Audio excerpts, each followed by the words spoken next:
Bonjour à toi.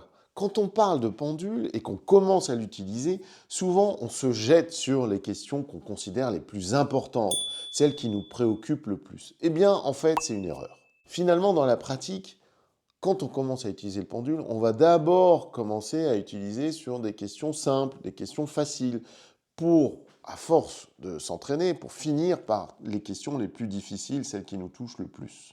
Et puis, on se trompe un petit peu sur l'usage de pendule, c'est-à-dire qu'on le garde que pour les questions les plus importantes. Les questions, en effet, où on a des sujets très chargés. Alors qu'en fait, quand l'outil est vraiment imprègne notre vie, finalement, on l'utilise beaucoup plus pour des sujets beaucoup plus, on va dire, banaux, beaucoup plus simples, des décisions simples au quotidien. Donc, dans cette vidéo, on ne va pas chercher des réponses à des questions existentielles, on ne va pas apprendre à utiliser le pendule en se prenant la tête sur des questions qui nous bouleversent. Non, là, justement, on va travailler aujourd'hui tout ce qui est sans pression, sans enjeu. Finalement, c'est aussi un bon entraînement de travailler comme ça. Ainsi, en travaillant sans pression, on va installer une pratique fluide et stable. Alors pourquoi commencer par le quotidien? Eh bien, le quotidien en général est bien moins chargé émotionnellement. Il est plus neutre. Voilà, c'est plus répétitif. Donc c'est assez sécurisant finalement.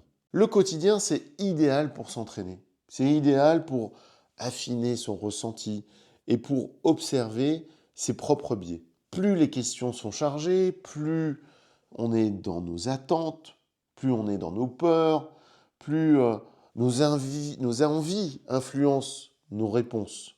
Je te donne juste un exemple. Récemment, en commentaire, quelqu'un m'a demandé comment poser des questions sur son ex. Alors moi, je déconseille fortement, c'est ce que j'ai dit à la personne, de travailler comme ça.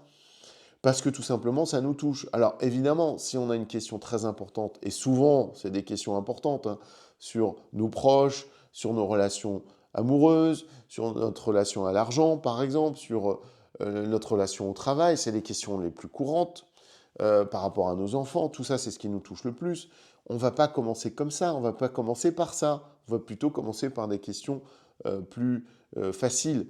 Mais ces questions-là restent importantes. Alors dans ce cas-là, qu'est-ce que j'ai conseillé à la personne? C'est d'aller voir un professionnel ou une professionnelle.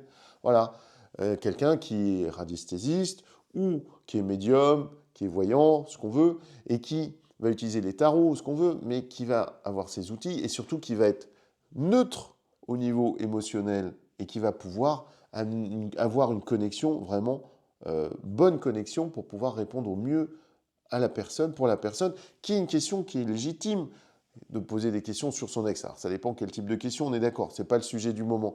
Mais juste pour dire que, surtout, la personne qui démarre à l'usage de son pendule ne doit pas commencer par poser des questions sur son ex et sa relation la plus trouble et la plus difficile, même si c'est une question qui est la plus importante pour elle. Dans ce cas-là, il vaut mieux aller voir un professionnel ou une professionnelle de la radiesthésie ou de la voyance ou de la médiumnité. Et donc, le quotidien est super intéressant parce que ça permet de poser des questions sans se tendre. Et si tu as vu ma vidéo sur le relâchement et l'intention en entraînement au pendule, tu vois bien que c'est très important. Dès qu'on se tend, on n'arrive pas à avoir de réponses justes. On va avoir que des réponses faussées. Alors, quel type de décision travailler? Eh bien, d'abord, par exemple, le bon moment pour faire quelque chose. Ça, c'est intéressant, de trouver le bon moment pour agir. Ensuite, il y a l'ordre des priorités. Trouver ce qui est prioritaire par rapport à, par exemple, ce qu'on a prévu de faire. Ou aussi, bien sûr, un choix entre deux options équivalentes. Parlons du bon moment. Parce que quand on utilise le pendule pour des questions au quotidien, des décisions au quotidien, il y a quelque chose de très important à comprendre. Le pendule, finalement, est rarement là pour décider à notre place. En revanche, il est souvent très très juste pour nous indiquer si le moment est favorable ou s'il ne l'est pas. Autrement dit, ce n'est pas toujours le choix qui est important, qui pose problème, c'est plutôt le moment où on veut le faire. Le pendule, finalement, ne lit pas l'avenir, il lie plutôt l'état énergétique du moment. Le moment présent fait qu'on est dans un état particulier et cet état, finalement, est en constante évolution. Et donc, il y a un lien intéressant à faire avec une pensée bouddhiste qui est l'impermanence. C'est cet état dans lequel on est qui bouge tout le temps. Nous, on a l'impression d'être figé dans notre état. Et non, on est en impermanence constante. Et donc, il y a un bon moment pour poser d'abord des questions et un bon moment aussi pour agir.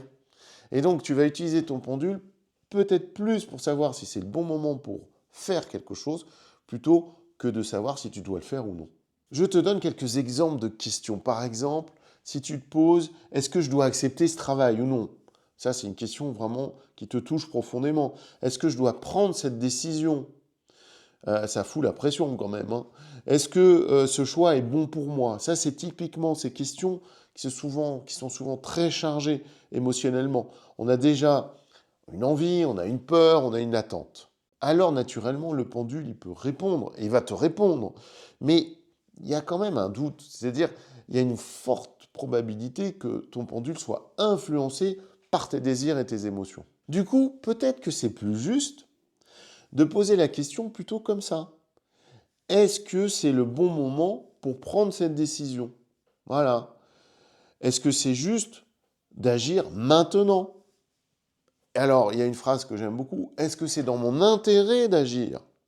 Dans mon intérêt du moment, parce que mon intérêt peut évoluer. Donc ça, c'est une façon de présenter les choses. Est-ce préférable, par exemple, d'attendre un petit peu avant de poser la question ou d'agir? Voilà. Est-ce quelque chose qui a besoin de mûrir avant vraiment de prendre une décision, avant d'agir? Est-ce que je suis prêt aujourd'hui à assumer cette décision? Est-ce que mon état intérieur est suffisamment stable pour agir? Tout ça, c'est une autre manière d'approcher des questions qui peuvent te toucher, qui sont importantes pour toi. Du coup, cette façon de faire déplace ton regard. On ne cherche plus une réponse binaire, voilà, oui ou non, mais on cherche plutôt une justesse de rythme. Voilà, qu'on soit juste par rapport au rythme de la vie, par rapport au rythme de notre état, la cohérence qu'il y a entre notre état et ce qui nous entoure, notre environnement. On touche presque là une loi cosmique qui est la cohérence, être en cohérence par rapport au monde qui nous entoure, au cosmos, à notre environnement, et donc la cohérence entre notre état intérieur et l'état du moment qui nous entoure, qui nous englobe. Par exemple, tu peux tout à fait très bien savoir ce que tu veux, voilà, ce que tu veux faire, mais tu sens que ce n'est pas encore le bon moment. Le pendule peut alors confirmer que oui, c'est peut-être la bonne décision, mais c'est peut-être pas le bon moment pour agir. Finalement, tu cherches un timing juste par rapport à ce que tu veux faire. C'est une notion d'ailleurs de timing, du bon moment, de l'énergie du moment, qui est très utilisée dans le feng shui. Alors je ne parle pas du feng shui, on va dire, populaire, qu'on trouve dans les petits livres, qu'on vend à nature et découverte, et voilà. Non, je te parle du vrai feng shui, qui est basé sur la médecine traditionnelle chinoise, qui est très recherché finalement, et qui va travailler sur les énergies du mouvement. Tu as aussi la numérologie, qui travaille beaucoup là-dessus. L'Ayurveda, par exemple, sur la nourriture, l'Ayurveda, c'est aussi le bon moment pour manger un aliment pour ton énergie. Ben voilà, finalement, tu as la même possibilité d'agir tout le temps, mais à trouver le bon moment, parce que l'énergie du moment va avec ton énergie, qui te correspond. C'est ça finalement que tu recherches peut-être plus, et trouver le bon timing, d'être dans le bon rythme de l'énergie du moment, et le pendule peut t'aider à ça. Du coup, quand tu fais comme ça, tu délègues pas une responsabilité à ton pendule. Plutôt, il t'accompagne, il t'aide. Le pendule, du coup, ne décide pas pour nous, il nous aide à sentir quand c'est juste d'agir. Du coup, passons à la pratique. Je te propose de prendre ton pendule et tu vas faire ton travail de relâchement préalable. Si tu l'as pas fait avant, tu vois ma vidéo sur le relâchement au pendule. Avant tout, quoi qu'il arrive, tu fais ta bulle énergétique. Voilà, c'est expliqué dans d'autres vidéos. Tu fais ton ancrage, ta bulle énergétique. N'hésite pas à faire une pause sur cette vidéo et reviens-y Une fois que tu as fait ta bulle énergétique, ton ancrage, voilà. Encore une fois, j'ai plein de vidéos qui l'expliquent. Et puis, tu fais ton premier travail de relâchement que tu vois aussi dans mes autres vidéos, où tu fais juste un relâchement physique de ton bras, de ton corps, tu relâches l'épaule, tu es bien ancré, les pieds ancrés, la tête dans l'alignement de la colonne vertébrale et tu laisses agir ton pendule. Comme ça, tu es prêt à travailler, tu respires tranquillement, tu fais ton petit exercice quelques instants. Si tu as besoin, encore une fois, tu fais une pause sur la vidéo et tu y reviens. Et maintenant, on passe à la pratique sur une question au quotidien. La question sur le quotidien, écoute, moi je te propose de formuler déjà une question simple. Voilà, tu choisis une question simple sur ton quotidien. Moi je te donne un exemple. Là, je suis dans une période où je dois m'occuper un peu de mon jardin. J'ai des choses à tailler. Je vais demander tout simplement, alors on va faire le même exercice que tout à l'heure, hein, enfin le même principe qu'on a vu ensemble, c'est-à-dire de poser une question, est-ce que c'est le juste, c'est le bon moment pour le faire, tout simplement, tu vois. Ça n'a aucun investissement émotionnel. Si je ne taille pas mon jardin aujourd'hui, les arbres que je dois tailler aujourd'hui, si je ne le fais pas aujourd'hui, ben je le ferai demain, je le ferai un autre jour. Mais c'est un entraînement. Ce qui est intéressant dans l'entraînement, c'est vraiment partir sur les bases. Comme ça, quand tu as quelque chose de plus difficile à demander, par exemple, comme je t'ai dit tout à l'heure, mon ex, ou je ne sais pas quoi, ou mon travail, ou une histoire d'argent, ou quelque chose comme ça qui est plus sensible, ou sur les enfants, sur voilà, là, je serai entraîné et du coup, ça sera plus facile à ce moment-là. Donc, tu poses ta question, tu la poses une seule fois. Par exemple, est-ce que c'est le bon moment de tailler mes arbres? Voilà, de tailler, même j'ai même plus précis sur le chêne. J'ai un chêne à tailler. Est-ce que c'est le bon moment de tailler le chêne? Voilà. Et puis, d'observer, tu observes le mouvement et tu acceptes la réponse, quelle qu'elle soit. Voilà. Donc, je demande, là, maintenant, est-ce que c'est le bon moment pour tailler le chêne, couper le chêne, couper les arbres, les branches que je dois brancher, que je dois couper, pardon, excuse-moi, parce que je te parle en même temps que je suis justement connecté à mon pendule. Ce qui arrive que du coup, des fois je dis des mots pas dans le bon ordre. Alors, toi, tu fais la même chose en même temps, tu poses ta question. Alors, sur l'histoire des conventions, oui, non, tout ça, c'est dans les autres vidéos, je ne vais pas revenir dessus. Là, c'est un entraînement, normalement, tu avais déjà vu tout ça. Donc, tu poses ta question, tout simplement. Une question simple, du quotidien. Voilà, est-ce que je dois tailler mon chêne? Là, il me dit non. Est-ce que c'est le moment de tondre la pelouse? Non, bah, là, il a plu, elle est mouillée, voilà. Est-ce que c'est le moment de ranger ma maison, par exemple? Voilà. Tu vois, c'est très simple. Et alors là, du coup, j'ai des réponses rapides. Ça va dans un sens, ça va dans l'autre, ça me dit oui, ça me dit non. C'est très simple. Tu fais vraiment, tu peux imaginer même pour ton entraînement, hein, travailler en amont des questions que tu mets sur un papier et ensuite tu poses tes questions les unes après les autres et tu laisses comme ça et tu t'observes aussi les réponses. Par exemple, euh, j'ai des travaux à faire sur mon toit, est-ce que c'est le bon moment de faire les travaux sur mon toit? Voilà. Voilà. Donc là, il me dit non. Est-ce que c'est le moment de faire la cuisine? Voilà. Ah bah oui, là c'est que je commence à avoir faim. Donc c'est le moment de faire la cuisine, d'accord, de faire à manger, voilà. Est-ce qu'il faut que je boive un peu un verre d'eau? Est-ce que ça serait une bonne idée? Voilà, oui, etc., etc., etc. Tu vois, il y a 10 000 questions que tu peux poser. Voilà, est-ce que c'est le bon moment de ranger la chambre de mon enfant? Voilà, etc., etc. Tu vois, là, je travaille sur est-ce que c'est un bon moment? Le bon moment, mais ça peut être aussi d'autres choses. Est-ce que j'ai intérêt à m'habiller chaudement cet après-midi? Voilà, en mettant, est-ce que j'ai intérêt, alors je vais être plus précis, est-ce que j'ai intérêt à mettre 2 pulls? Non, bah non, je vais avoir trop chaud. Est-ce que j'ai intérêt à mettre un pull? Ah, là il me dit je sais pas. Donc est-ce que j'ai intérêt cet après-midi, pour être bien, à mettre un t-shirt plus un pull? Non. Est-ce qu'un t-shirt ça suffirait par exemple? Il me dit oui. Voilà.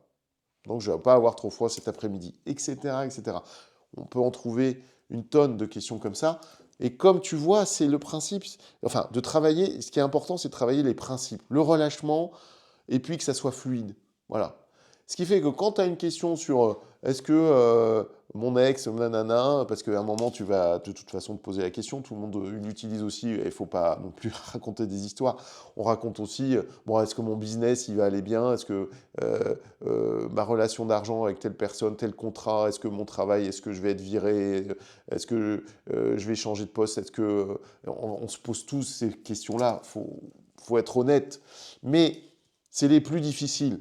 D'accord? Est-ce que mon fils va être bien? Est-ce que ma fille va passer de bonnes vacances? Ça va bien, la relation va être bien avec sa grand-mère alors que d'habitude ça se passe mal, etc., etc.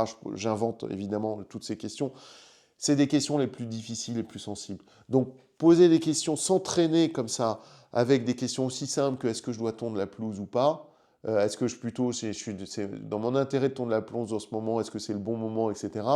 Voilà, ça c'est plus facile, d'accord? Et on commence par ça, voilà. Et puis, en plus, quand il y a des personnes qui posent des questions pour elles, bah, qui nous demandent, là, on est entraîné et ça devient facile parce on est fluide. Voilà, tu vois, c'est ça que je t'invite à t'entraîner, avec quoi t'entraîner aujourd'hui. Évidemment, si la réponse ne plaît pas, par exemple sur le fait que j'avais envie de couper les arbres maintenant et puis on me dit bah non finalement c'est pas le bon moment de tailler les arbres ou de faire la cuisine, c'est pas le bon moment parce que je fais autre chose. Si ça plaît pas, eh ben on accueille avec bienveillance et sans jugement. Travailler l'accueil, c'est très important parce que c'est un état particulier qu'on va pouvoir avoir sur, alors évidemment, les questions simples, c'est facile de les accueillir. Les questions simples du quotidien, les réponses, c'est facile de les accueillir. Quand ça nous touche ou quand ça touche quelqu'un, par exemple quand on est en séance et qu'on a quelqu'un pour qui la réponse est importante, de savoir accueillir et transmettre aussi cette capacité à accueillir d'une façon neutre les réponses qu'on a, c'est vraiment un atout dans sa pratique. Alors, les 5 erreurs à ne pas produire, à ne pas faire, c'est de poser plusieurs fois la même question pour avoir la réponse qu'on attend. Poser évidemment trop de questions, au bout d'un moment, on est surchargé de questions. Là, on était dans un entraînement, mais on pose un minimum de questions. Multiplier les micro-choix pour essayer vraiment de trouver des réponses qui nous conviennent. Demander au pendule de tout décider, donc surtout pas, il ne nous remplace pas, ça nous accompagne, ça nous aide. Et puis, surtout, la plus grosse erreur, c'est oublier son propre discernement. On a une réponse, ça nous trouble, on prend le pendule, on met de côté, et puis on laisse mûrir, et on utilise son propre discernement, on utilise sa propre capacité de critiquer et de réfléchir, parce que finalement, le mental, ça a aussi un intérêt de pouvoir raisonner et d'être voilà, sain d'esprit. Voilà, le pendule, c'est un outil d'aide à la décision. Ce n'est pas un remplacement de notre responsabilité personnelle. Une bonne pratique du pendule, finalement, ne te coupe pas de ton bon sens, il te le renforce. Si jamais ton pendule dit quelque chose et que ton corps dit non, c'est qu'il y a un travail à faire, peut-être qu'il y a une connexion à faire avec ton pendule, il y a quelque chose à réfléchir et pas accepter la décision ou le choix plutôt que te donne le pendule, pas prendre encore la décision. Si ton corps se sent pas bien, laisse de côté et retourne-y plus tard.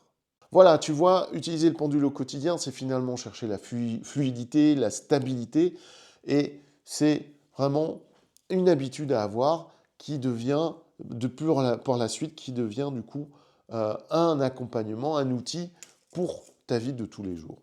Merci de t'être entraîné avec moi au pendule. On se retrouve pour une prochaine vidéo. N'hésite pas à liker et t'abonner pour avoir encore plus de suggestions de la part de l'algorithme YouTube. Et on se retrouve donc bientôt et toujours dans la lumière. Voilà, très bien. On va faire ça.